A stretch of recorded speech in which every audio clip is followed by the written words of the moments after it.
Everyone, it's Justin Spittler here, aka JSpit Trades, back with another video. I know it's been a minute since I've hopped on here. I'm going to try and get more consistent with my YouTube publishing schedule.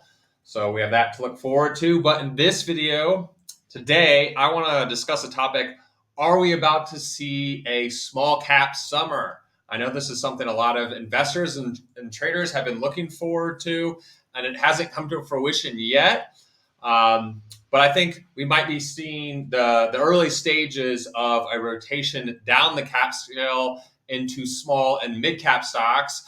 And I think a lot of investors and traders will probably wait to see how IWM performs as a Russell 2000 ETF or the mid cap ETF MDY. And they'll probably look to those to see if we get confirmation of the trend. And I think that's a fine approach to have. But I still think this is very much a stock picker's market. I'm not a huge fan at all of IWM.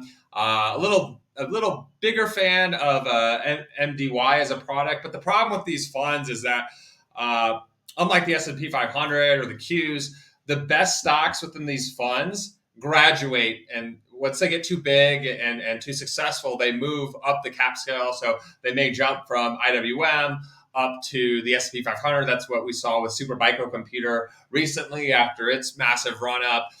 So they're just not the best vehicles to have because they kick out their best performers, and then some of the worst performers from the S&P 500 or the mid cap index or ETF. Sometimes those will fall down to the Russell 2000 IWM. So it's just not the best way to play it. But nonetheless, I still think we could be in the very early stages of starting to see rotation move down the cap scale and to move into small caps. So I'm going to explain why in today's video.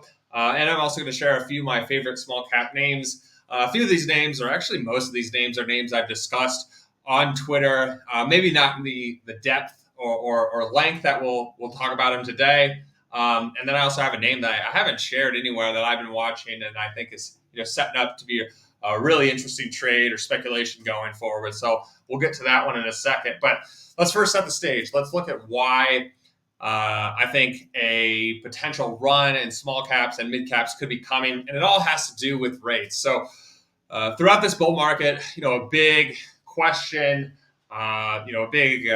something that a lot of investors and traders have been looking over their shoulder and worried about is interest rates. That's because we are still in a high inflationary environment. Inflation's come down a bunch, and we're starting to see more signs that inflation's heading lower, and that could bring interest rates down with it. And if that happens, I think we could see more speculative names work in this environment. We could see small caps start to perform better because as of late, it's been very much a flight to quality. Mega caps, large caps have really dominated. So if we could see interest rates head lower, I think that would help create an environment that's more conducive to small caps to work. So what are we seeing, or what am I seeing when I look at interest rates right now? So when we look at the U.S. 10-year Treasury yield, it's basically chopping sideways. I don't really get a great read on where interest rates are headed when I just look at the 10-year. Because it's still very much in a range. Yes, we're below this 10-week moving average, but we're kind of just range bound. And I've drawn these lines, and other people might have different lines, but this is the top of the range that we're currently in my opinion. And then we have this bottom line down here, which is one area to watch, and we're just kind of smack dab in the middle. So when I look at the U.S. 10-year right now, it's hard to get a read on where we're going next, but I think when you look at bonds, bond ETFs, we can start to get a sense of where things might be headed. So I want to pull up TLT. So TLT looks at bonds that are further out in duration. It's actually the 20-plus year Treasury bond ETF. And what we can see here is that we've broken a couple downtrends over the past few months. This first downtrend that we broke dated all the way back to May of 2022. So that was a big deal. We broke that. But then we, couldn't hold it initially. We had to pull back. We pulled back, and then this level here bounced off that, and then we broke the downtrend that we had been in since December of this year, and now we're back above this level here, this key line that I've drawn, and we're also have moved above some key moving averages. So, in my opinion, I think TLT is in the bottoming stages.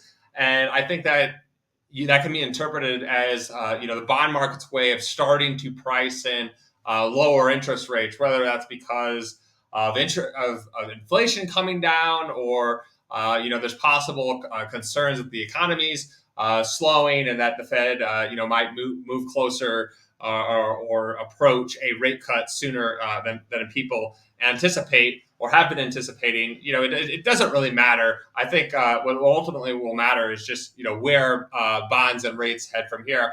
And when I look at TLT, I think this ultimately heads higher, and if that heads higher, that would mean that rates also come down because bond prices and rates move inversely. So that's something very closely to watch, in my opinion. But when we look over at the Russell 2000 IWM ETF,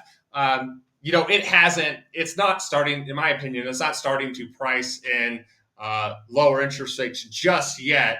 We're still sort of range bound. I think this is the beginning of the initial base, and we've broken out of that base. We haven't made much progress over the past few months. It's really just been trading around, chopping sideways. But overall, it's starting to get a little tighter. I don't think it's nothing to really get too excited about just yet. Starting to get a little tighter, and we did close this past week above the 10-week moving average, and we did see some relative outperformance in small caps versus the S&P 500 and the Qs, which have been on a tremendous run lately, but pull back a little bit, and now that we're starting to see a little outperformance in the Russell 2000. So that's it's something to watch, but I don't think there's any reason to get too excited about IWM just yet. But when we look over at mid caps, which are more established companies, and by and large less risky, less speculative, and they look much better than IWM. So we look at mid caps here. We could see that the MIDI ETF and MDY already broke out to above its prior cycle high. So we already eclipsed those late 2021 highs. And what we've been doing since then is just chopping around that level. And now, in my opinion, what is happening here is we're starting to form a little bull flag, and you can see this pattern starting to get a little tighter. And it looks like this could take a few more weeks to eventually tighten up to the point where we'll get a major move.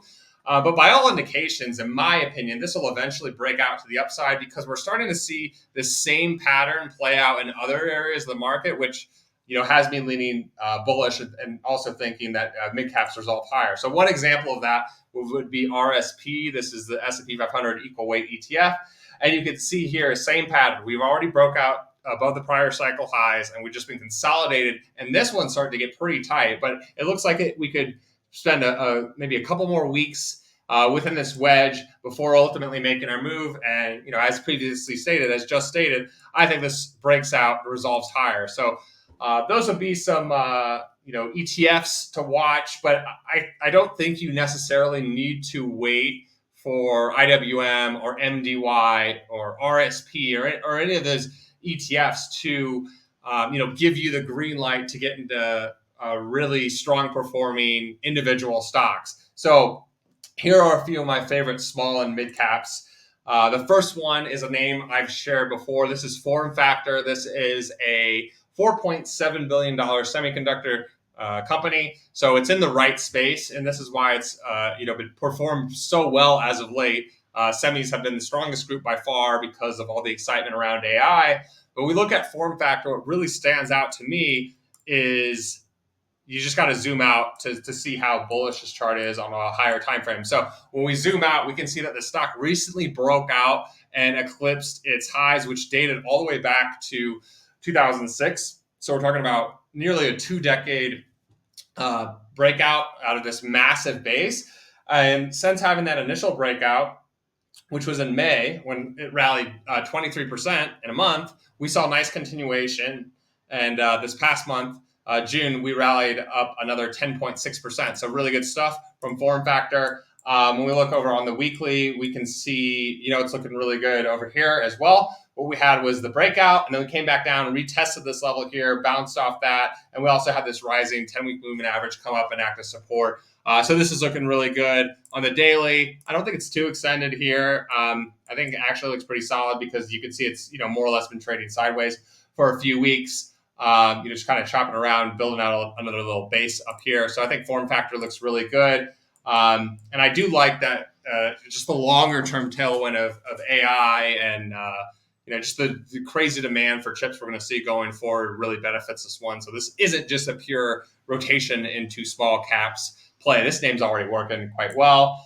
Kendrill Holdings, KD. I like how this name's setting up a lot. Massive base here. We had the breakout.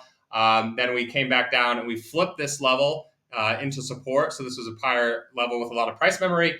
Rocketed off that, and then had some consolidation and digested. And we actually had a pullback into the rising 10-week moving average. Kissed that, rallied off that. We closed this past week up 3.1%. Nothing major yet, but I think this name could be moving. Get moving in the coming weeks and months. And the thing I really like about this chart is that there's really not a lot of resistance between this name and its former all-time highs. So we got a few levels here that I marked, but if this can get back to its former all-time highs, we're talking about a nearly 100% move, so 98% move from here. And I actually think that could be doable. Small caps really get going. Just based purely on the technicals, because there's not much standing in this stock's way, because when it did go public, it just went basically straight down. So it really didn't trade at these levels. That's above it, above the current share price for long. So I think, I don't know if there'll be much resistance on the way up. So that's definitely a name to watch. PI is another name to watch. This is a $4.4 billion Internet of Things company. I like how this name's kind of moving on its own schedule. You can see how it performed for much of 2022. It was actually rising. So it was sort of zigging when a lot of the market was zagging. It was doing well when most stocks were under a lot of pressure. I found that pretty interesting. And, it put a top in last year, early last year. Again, this was a time when a lot of stocks were doing well and had this sharp pullback. But it put in a higher low here, rocketed off that level, and now we're back above this level here, and you're just consolidating above these former all-time highs. Looks like it's starting to put in a little base and flip this level into support. So I really like how PI is setting up. This is a name that I really like how this name's shaping up on the weekly. I have not discussed this name on Twitter at all yet. This is a $600 million e-commerce company. It's the Turkey of Amazon. The ticker is HEPS, D-Market Electronic Services and Trading. I don't know that much about the company's fundamentals. I know, a lot of people may not be, too excited about investing in Turkey, for whatever reason. Some people just, prefer to own U.S. stocks, and that's fine. But for those who like to, go international and look beyond U.S. borders, this is an interesting name, interesting setup. I like how this name bottomed back well ahead of the indexes. So it bottomed back in June of 2022, and it's just been, building out a massive base, and then started to start to trend higher. And now we're coming up into some resistance here. There's some price memory at this level here, but this is overall looking really strong. We closed this past week up 13%. And so this is a name to watch. I think this is the most speculative name that I've discussed today. So, treat that how, manage the risk how you would with a name like this. This is a foreign company with a $600 million market cap, and it's trading at $2.20. So not for everyone, but if this could get going and flip this level, I think the next major level to watch would be that about 450. So more than a double from that level. And if we could get back to where it started trading back in the summer of 2021, that's about close to $13, about $12.50. So pretty significant upside in this name. Definitely a name to watch. VERX is a software name, tax software company, $5.7 billion market cap. On the daily, this name trades a little wonky. You can't really tell on here, but it just I've tried to trade this name before, and it's just been kind of a tough hold for my style. But for some people who maybe have a little bit more patience than me, it could be a good name. It's been really, really strong. Bottomed back in June of 2022 and just been cruising higher. And on Friday, it actually had its highest monthly close ever. So Definitely a lot to like here. And this honestly looks like one giant base for VRX. So that's definitely a name to keep a close eye on. And then we have Fabrinet next. So Fabrinet is an $8.9 billion company. This is more of your mid cap. I believe this is communications equipment company with some AI exposure. Really like how this name's set up here. Recently broke out to new all-time highs, taking out those early 2024 highs, and then we've just sort of been flipping that level into support here. Looks pretty good on the daily. When we zoom in, you can see it's sort of consolidating above this prior level after coming back down and tagging the February high and flipping that into support. So this name looks like it wants to get going, and unlike a lot of other AI names out there, this isn't extended. I think you're buying into a nice little multi-week consolidation period here. So that's FN. This is Limbach Holdings. This is an industrial company, building materials. Let me pull up their market cap real quick. It is this one's small. So this is $636 million, but super strong stock. Look at the move that this has made since the summer of 2022. It was trading at $5 back then, and now it's trading at about $53. So quite the move. Actually, excuse me, almost $57. So more than a 10x. In a couple of years. So really, really strong move. And looks like FN a lot, where it recently broke out to new all-time highs and has just spent the past few weeks flipping that level into support. So I really like how this one's shaping up. I think this company does plumbing and electrical and mechanical. Don't quote me on that, but I'm pretty sure, I'm about 90% sure that's what they do. And so I can't confirm this, but a lot of industrial stocks that have done well this cycle have been assisting in the build out of data centers, or there's also been a lot of industrial companies that have done really well because they're helping just to build out new factories and manufacturing facilities. And that's really just, they're really just a key cog in the reshoring megatrend, which is a megatrend that I don't think gets talked about enough. It's definitely not as sexy as AI. Few things are in terms of megatrends, but it's really important with, COVID exposing how fragile global supply chains can be. We're starting to see a lot more manufacturing and just facilities being constructed and built here because they're trying to bring so much manufacturing home, and reshore and nearshoring trend, I think, is a trend that will play out not just for another year or two, but it could play out for another 5 to 10 years. So this could be a good long-term bet, and it's looking really good on both the weekly and daily, like how this name is shaping up. But that's it for today's video. I hope you guys found it informative. And if you like the content, be sure to give me a like and a follow if you dig it. All right. I'll talk to you guys soon.